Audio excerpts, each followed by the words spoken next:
What's up? Welcome to the Odyssey. So this is a very exciting video for me. Whenever I do fan art, it's rare. I've been getting a little bit more into it this year, but usually I don't like doing fan art too often. But when I do, it's unique as far as the type of character I want to draw and how particularly I'm going to be drawing it. So when the original SpongeBob anime came out, I thought, this is amazing.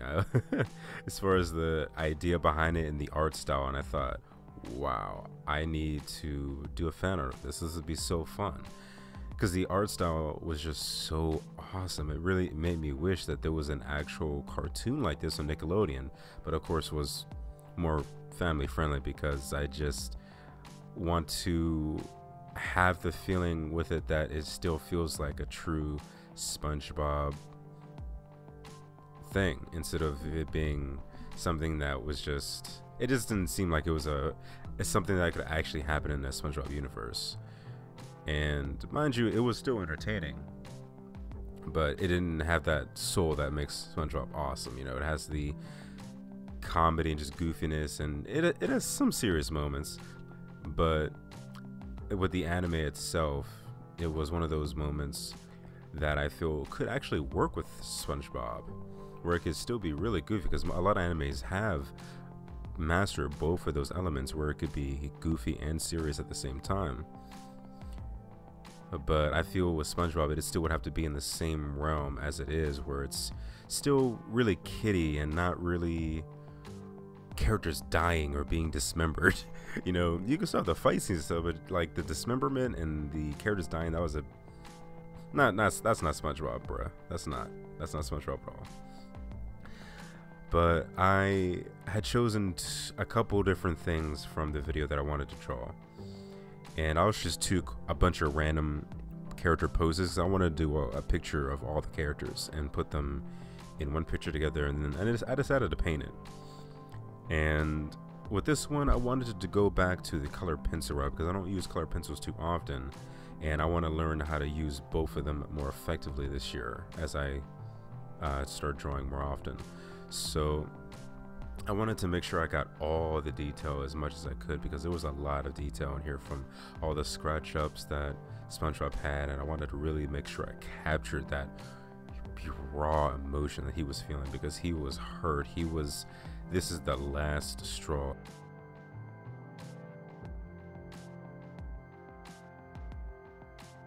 You know, it's thinking this is SpongeBob, and it's like, this is it. And getting that aura correctly, and I wish I could have been able to capture it a little bit better on SpongeBob, because the whole red aura in the video, as you know, you could tell it surrounded him. It wasn't just like an outer casing, but it was still really fun. I wanted to take a different approach to it too, where I just focused on more so the lining of the character and not just coloring the whole thing, just do something different. And as I was drawing this, I was kind of figuring out how exactly I was going to do all the coloring and where I was going to go. Really, I was kind of just thinking on my feet, really. So, but man, that's OP opening. Yo. This one was even more sad, but still all epic at the same time. But at the same time, I'm like, yo, why is Patrick not... He must not be a real sponge. I was going to say sponge. Well, he must not be a real starfish if he actually died instead of, you know, regenerating and becoming 5 new Patricks. But hey, it's not my story. But I actually found out that there really is a SpongeBob manga out there. I'm sure it's, well, I mean, obviously it's fan made, but it's an actual thing. But I'm not sure what came first though, those or Narmak stuff, because the ones on YouTube that I saw, they look to be timed around the same time when they released, so I don't know. If anyone could let me know in the comment section below, I'd love to see. I like both a lot, but like I said, I wish they were more kid friendly and more in the SpongeBob spirit of things. The story is really interesting though. It actually fits. Like you would think, besides those more mature elements, it could actually exist as a legitimate SpongeBob story. So there are some nice differences, and more happens in the manga. but that's usually the case with most things. But man, the manga also talks about how for some reason Patrick can't regenerate anymore, and I'll leave a link to it in the description below. I don't know if I already said that, but yeah, it's interesting. That makes sense because in the anime you wouldn't know at all, like, why hasn't he regenerated, or why doesn't he regenerate? Because in OP2, they're at his funeral, you know, they're convinced that he is dead, there is no coming back. And it's cool to see that the manga actually addressed it, that he could regenerate at one time but just lost the ability for some reason. Maybe he regenerated too many times, kind of like in Dragon Ball, like if you died before you can't be wished back again, stuff like that. But so with the opening too, with OP2, I was actually starting to think too how the other characters would play out if they were in it. But also, I forgot to mention this real quick. So I took two ending scenes. Well, yeah, mostly. As far as full scenes, the first one was SpongeBob and Patrick when he feels basically the presence with Patrick kind of helping him give that extra boost of power he needs to take on Squidward. And then at the bottom left corner, I was thinking, you know what, I have plenty of room still left here. I should add something else here in this picture to make it more dynamic and just overall more filled up, like I did with the original SpongeBob fan art. So I decided to add this secondary, actually the final scene in general, where SpongeBob and Squidward are just hand in hand, just about to really go at it to finish the battle.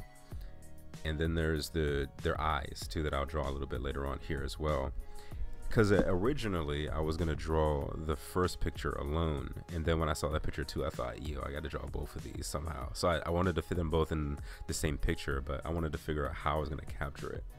And I'm actually really happy with this picture, how I was able to capture the scenes. And while it's not dead on, it's still something that I was really happy to do, and I was just grasped in the design the whole time. I did make a few slight alterations because I felt they were a little bit nicer, especially for my own take of it.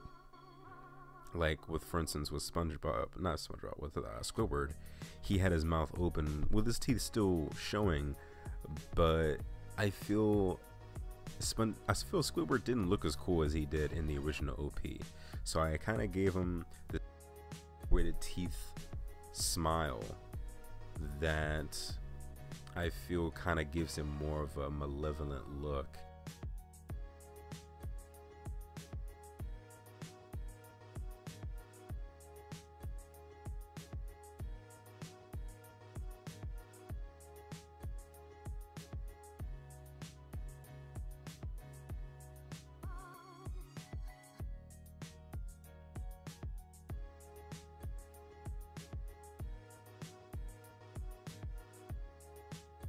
It was really fun doing that.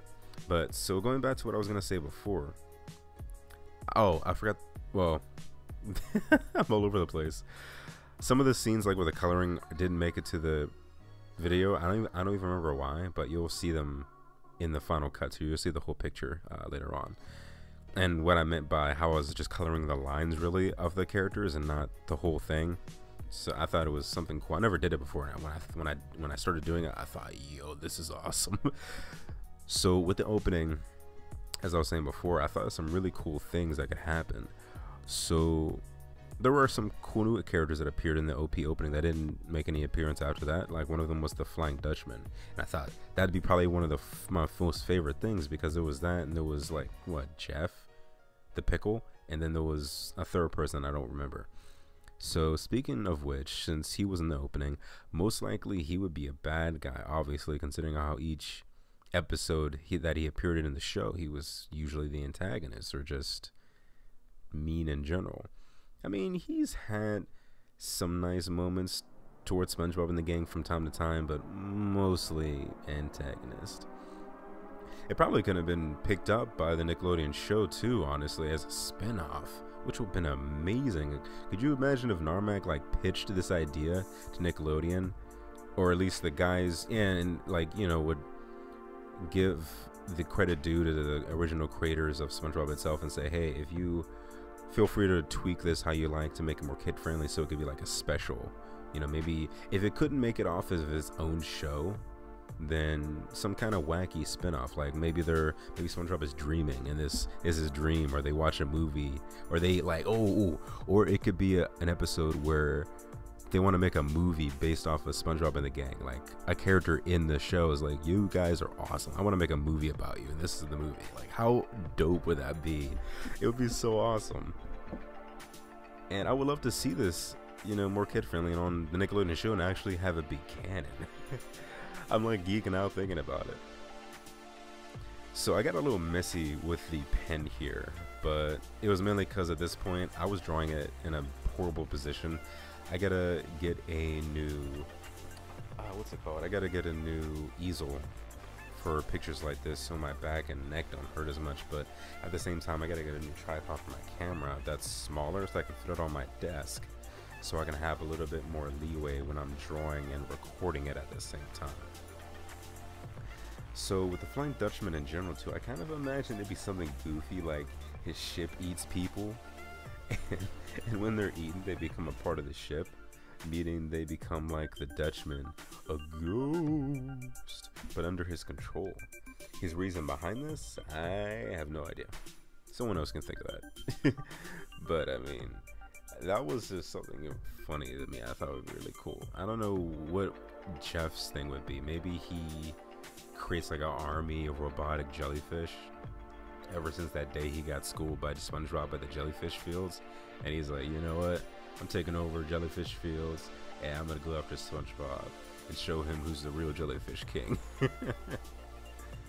It's kind of funny too, because did he ever appear in another episode after that?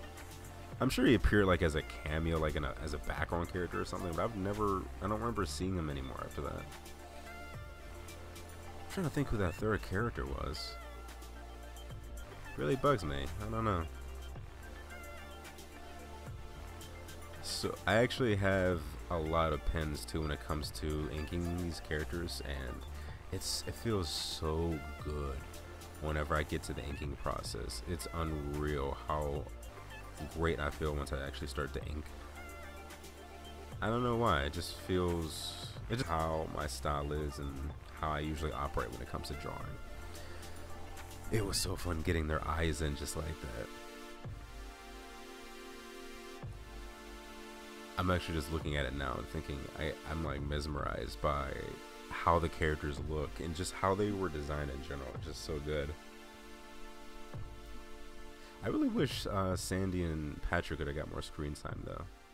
And it's so weird that what happened. I'm still confused because I read a little bit of the manga, and I'm kind of just like, where did where did Plankton go? I know from the manga he was talking about how he was trying to use Squidward, but then Squidward, tried to use Squidward with that serum to have him under control, but then Squidward kind of just got real strong and overtook Plankton and essentially was like, you know what, no, I'm gonna do this, I'm gonna take your plan and do it myself. And maybe Plankton was killed, I don't know. The manga was kind of not really hard to follow, but it was a little confusing because there was a little translation error, and I kind of jumped in on like episode 699 and there was like 700, and I couldn't find any of the other episodes. I'm kind of confused about that, but that's something for another time, I guess. I was kind of sad about this moment because I didn't have my sharpener with me, so I had to be really particular with what pencils I had, and I was kind of limited too. And yes, I drew outside the lines of SpongeBob's eyes on purpose. I did it on the bigger version of him, and I thought, yo, this actually looks really cool because I wanted to get that glow effect. And when I did, I thought, oh, this is so good, I love it. And I kind of feel like SpongeBob's going Kaioken at this moment. So you can actually see the part here where I was coloring the lines. And I actually would love to see an actual show like that where it's black and white, but all the lines are colored.